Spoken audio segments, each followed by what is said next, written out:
Politics has a strange rhythm to it.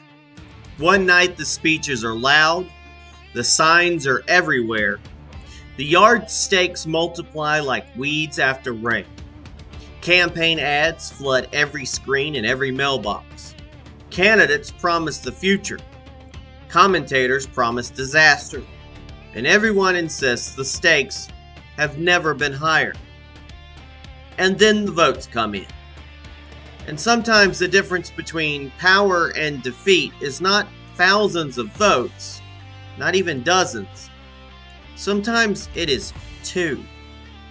Two ballots. Two neighbors. Two citizens who decided to show up. That tiny margin can shake an entire political machine. It can expose fault lines inside a party and can remind everyone watching that in a constitutional republic, the distance between influence and irrelevance can be measured in the space between two pencil marks on a ballot. Across North Carolina, and especially here in Alamance County, the latest primary results offered exactly that kind of reminder. Not just about who won or who lost, but about something deeper. About whether the Republican Party is adapting to a changing political landscape or simply replaying the same strategies while the ground beneath it quietly shifts. So today we ask the question, can Republicans hold the line in a changing political landscape? Remember, we fight for what's right because it's time to go right.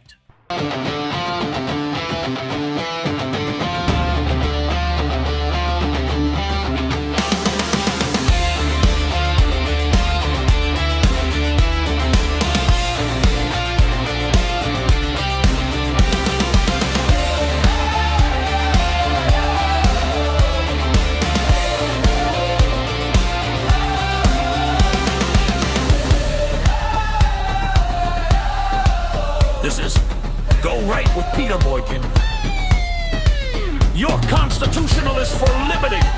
And tonight, we ask the question, can Republicans hold the line in a changing political march?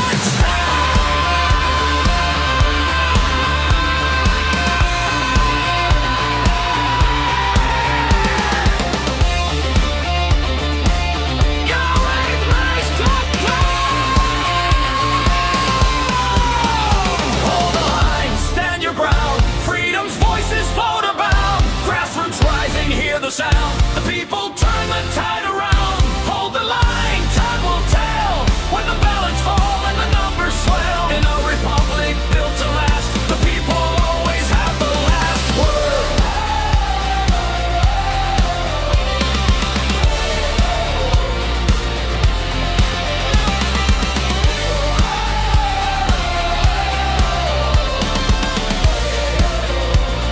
The people always have the last word.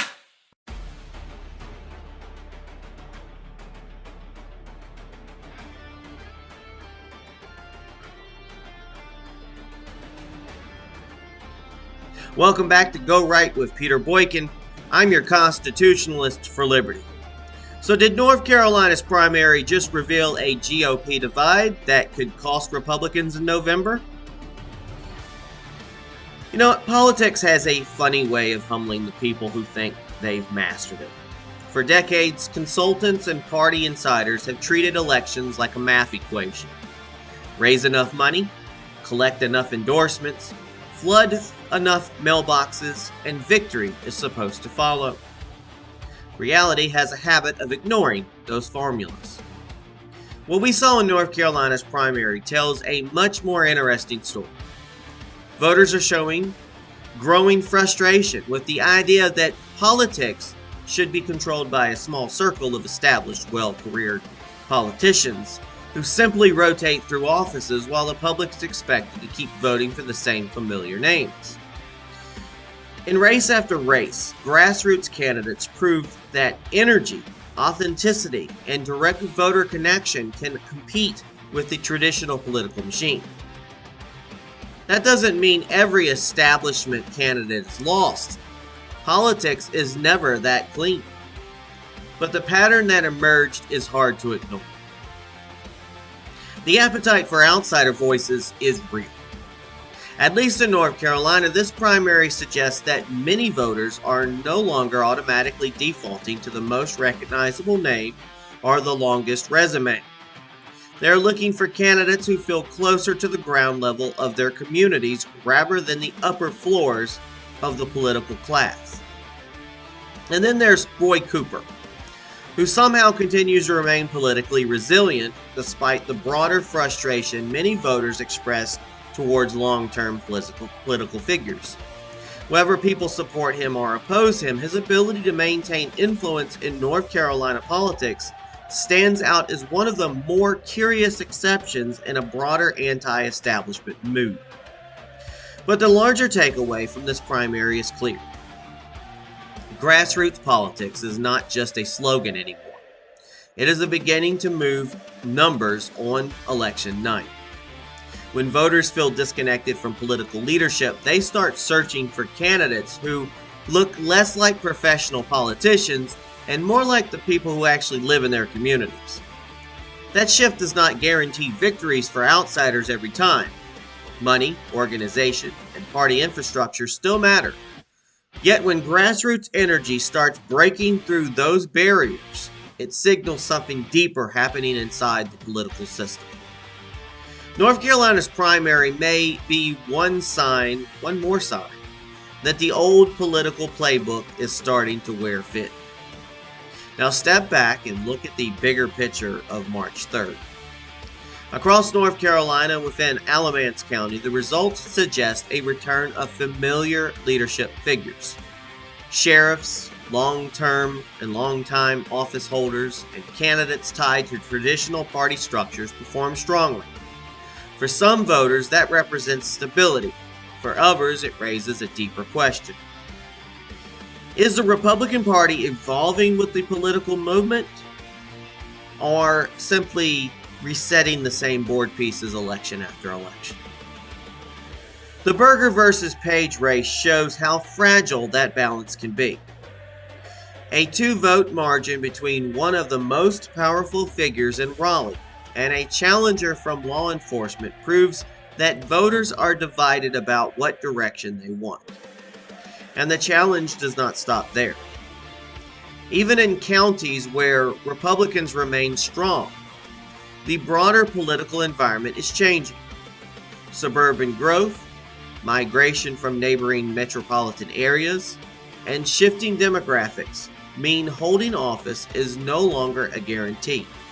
Every cycle becomes a fight to keep ground that once seemed secure. Now here's the Constitutionalist for Liberty lesson that matters beyond this election cycle. A constitutional republic is not held together by party branding. It is held together by informed citizens who understand the job description of government. The Constitution is not a vibe.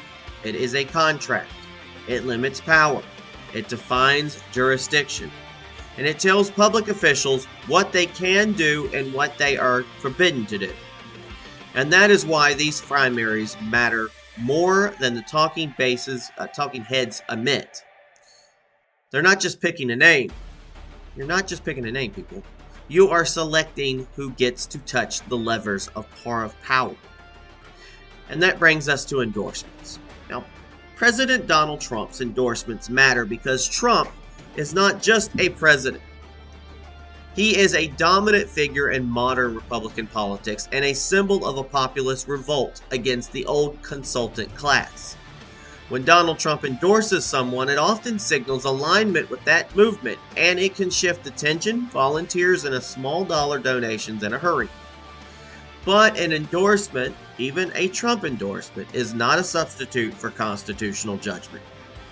Endorsements are inputs, not commandments. Voters should treat endorsements the way a good mechanic treats a sales pitch.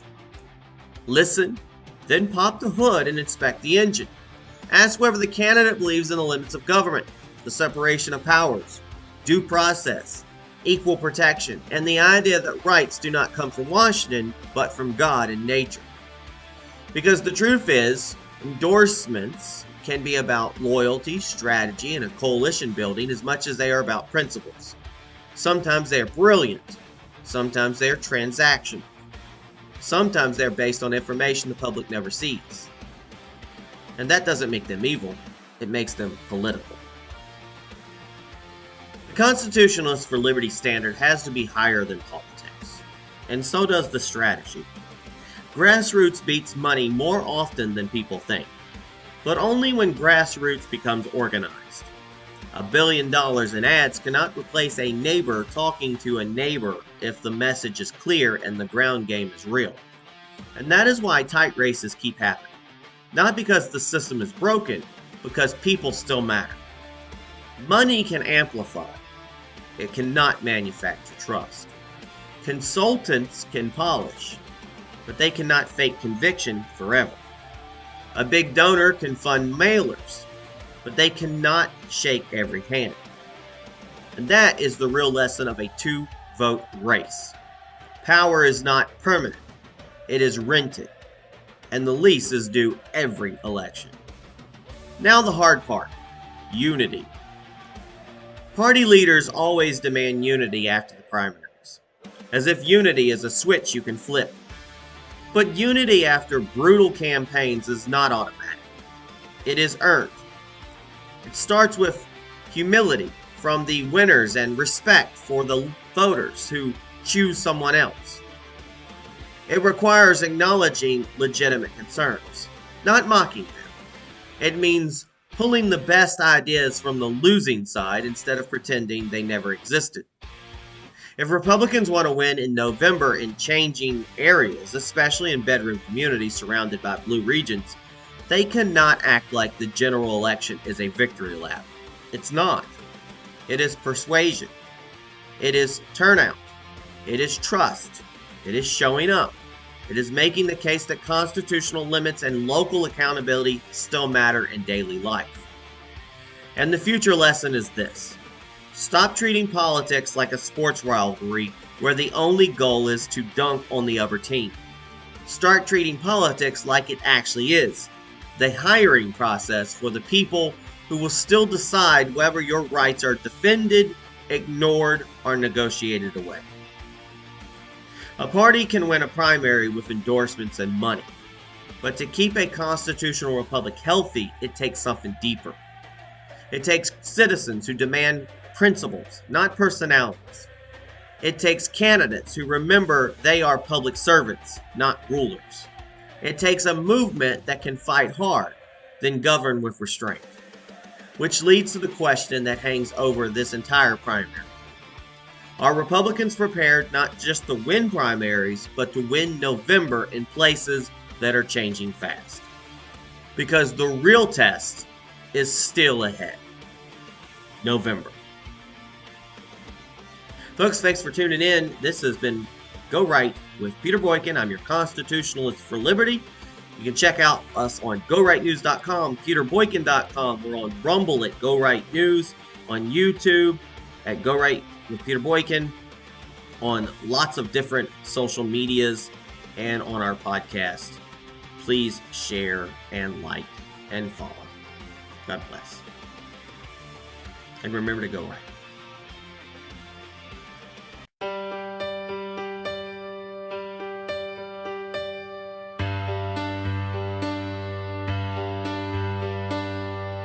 Another season rolling in, yard signs rising in the wind, talking heads on every screen,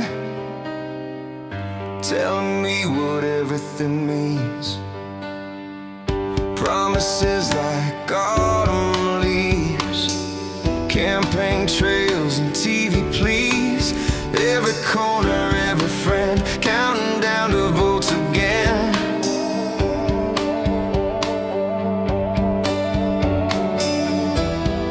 Here come the ads again, flooding every town and bend, red and blue across the land. Everybody's got a plan.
arguing online, drawing battle, voting lines, every promise loud and grand, marching toward election day again.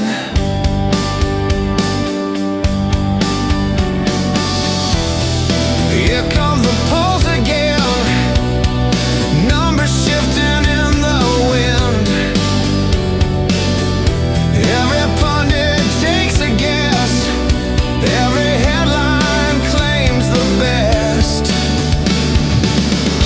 Wake me up when November ends, when the shouting finally bends, when the ballots all descend. Wake me up when November ends.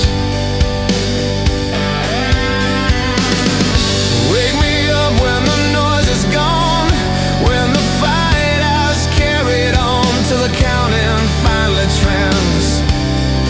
Wake me up when November ends, yeah.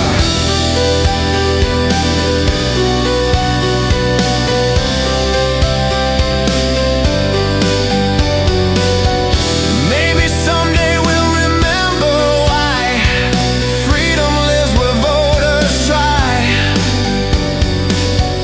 Not the noise or who complains, but the people casting ballots in the rain. Wake me up when November ends, when the voices of the people blend, when the dust begins to mend. Wake me up when November ends, yeah. Wake me up when the storm is through, when the red and the blue remember we're Americans. Wake me up when November ends.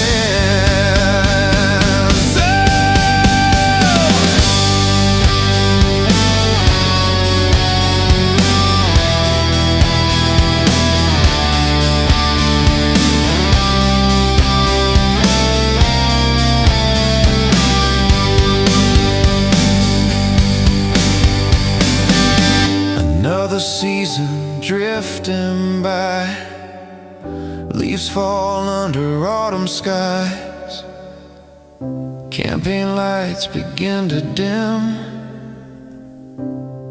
Wake me up when November